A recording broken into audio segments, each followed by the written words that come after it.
Imagine believing you've committed the perfect crime, so perfect that you've escaped justice for decades.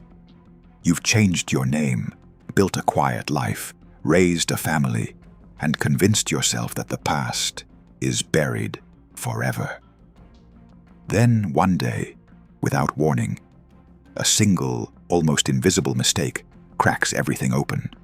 Not a confession, not a witness, just a trace you never imagined could betray you.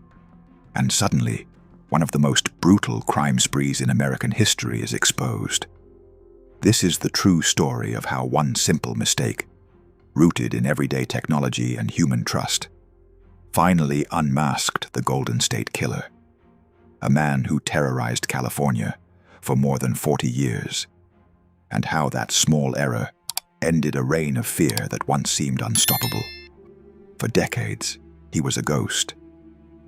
Between 1974 and 1986, California was stalked by a serial predator who seemed to appear and disappear at will. At first, he was known as the Visalia Ransacker, breaking into homes and committing burglaries in Central California.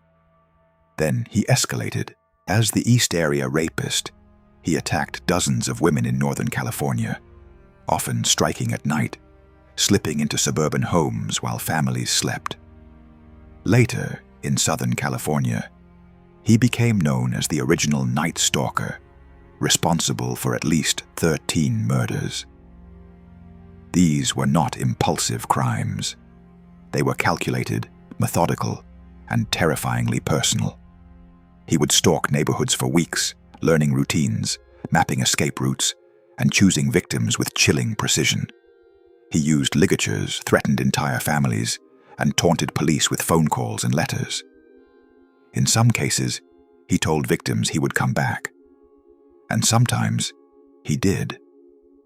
By the time the crimes stopped in the mid-1980s, the confirmed toll stood at more than 50 rapes, at least 13 murders, and countless attempted attacks and burglaries. Entire communities lived in fear. Couples slept with lights on. Some men stayed awake all night with weapons nearby, waiting for a sound that might never come. And yet, despite massive investigations, hundreds of suspects, and one of the largest law enforcement efforts in California history, the killer vanished. Years passed, then decades. Advances in forensic science brought hope. DNA evidence collected from crime scenes was preserved and analyzed, linking cases that police once believed were unrelated. By the early 2000s, investigators knew with certainty that the East Area Rapist and the original Night Stalker were the same person. The name Golden State Killer was eventually coined to unify the crimes. But knowing that the cases were connected didn't mean knowing who did it. The DNA profile was clear, but it didn't match anyone in the criminal databases. The killer had never been arrested for a qualifying offense. He had slipped through the cracks, living undetected while his victims aged, moved on, or died without ever seeing justice. Many feared he would never be caught. Then, in the 2010s, a quiet revolution was taking place outside traditional law enforcement. Millions of people were mailing saliva samples to genetic testing companies, curious about their ancestry, their heritage, their family trees. These services created massive databases of genetic information, built not for crime solving, but for personal discovery. And that's where the mistake happened. In 2018, investigators decided to try something that had never before been used successfully to identify a serial killer of this scale. They took the Golden State Killer's DNA profile and uploaded it, not to a police database, but to a public genealogy website called GEDmatch. GEDmatch allowed users to upload raw DNA data from consumer testing companies to find distant relatives. Importantly, at the time, the site allowed law enforcement access under certain conditions. Investigators weren't looking for a direct match. They didn't need the killer himself to have uploaded his DNA. They only needed a relative. Within the database, they found partial matches, people who shared small but significant portions of DNA with the unknown suspect. These weren't siblings or children. They were distant cousins, third cousins, fourth cousins, people who had no idea their genetic curiosity was about to help solve a decades-old crime. Using traditional genealogical research, investigators built family trees.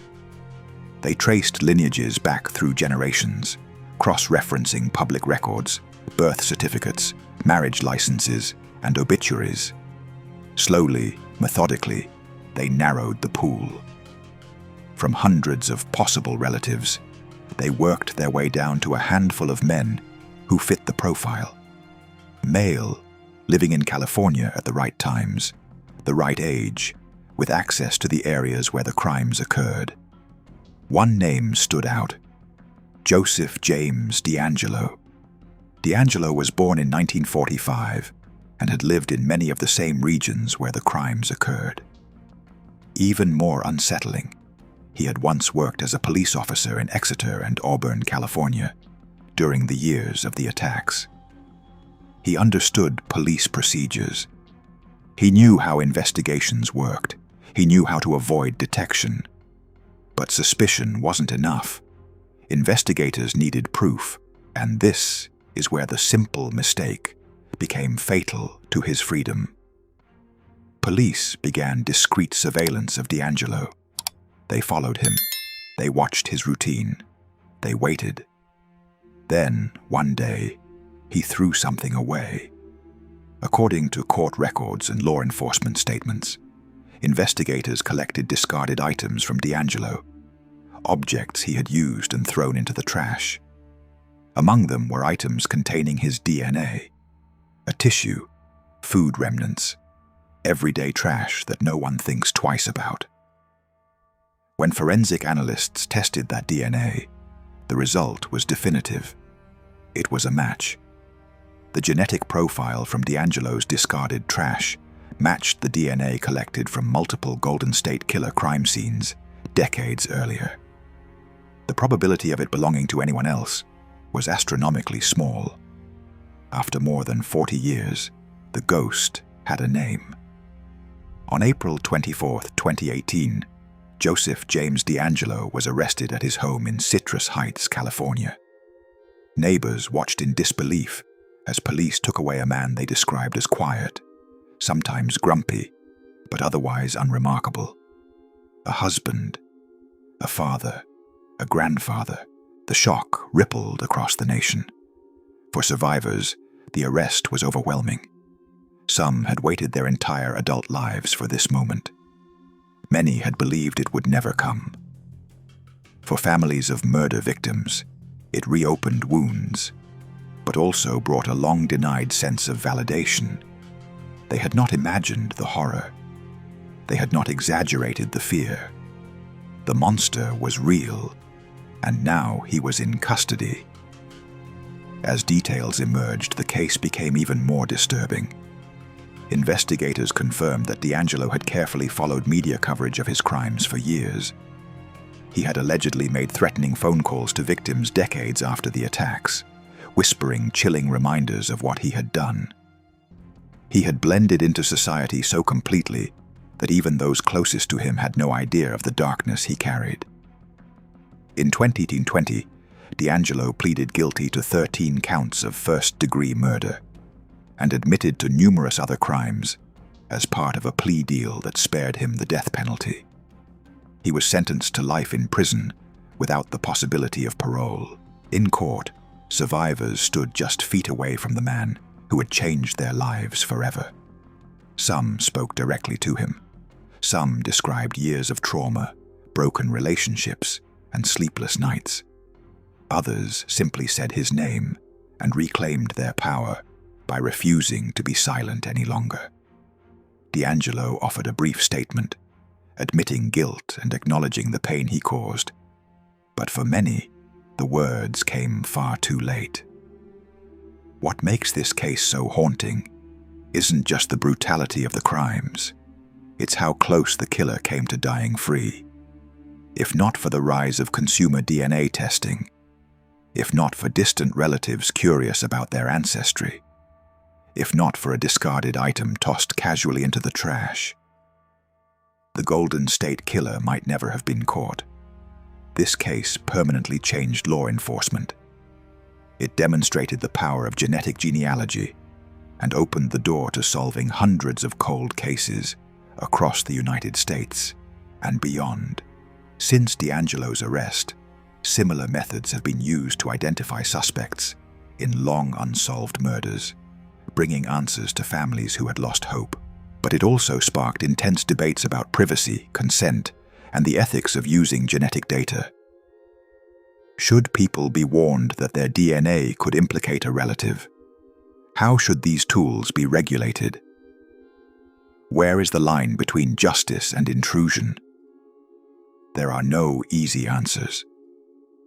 But one thing is undeniable. A single, ordinary mistake, throwing away trash without a second thought, exposed one of the most brutal crime sprees in American history. Not because the killer confessed, not because he slipped up at a crime scene, but because science, patience, and time finally caught up with him. It's a chilling reminder that no matter how carefully someone hides, the truth has a way of resurfacing. Sometimes quietly, sometimes decades later, but almost always, eventually. If you found this story powerful, disturbing, or eye-opening, make sure to like this video. It helps more people discover stories that deserve to be told.